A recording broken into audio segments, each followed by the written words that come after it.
So in this Canva tutorial video, I am going to be showing you guys how to add grids here on Canva using the Canva desktop version. So the first thing you do is open up Canva. Once that is done, go to the left hand side of your screen, the upper left here, press on the Elements tab. Once that is opened, just scroll down to the bottom here.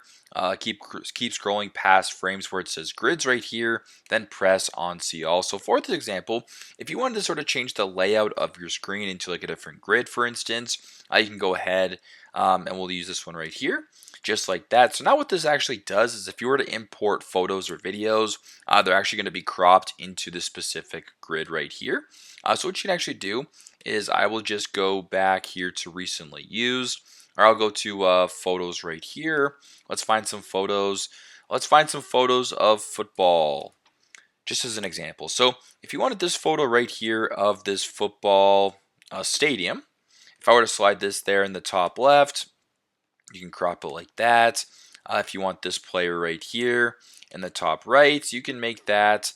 And if you want to do one more thing, what else you could do is how about we just select this one right here of this football player, and I'll crop it right here. So there's my masterpiece right there. But yeah, pretty self-explanatory. Once again, if I were to go back to the grids right here, I'll just scroll down, a bunch of different ones you can choose from. But yeah, super self-explanatory, super simple. That is how to create, or I guess how to add grids to your design here on Canva using the Canva desktop version. Thanks again for watching, and I hope this video helps.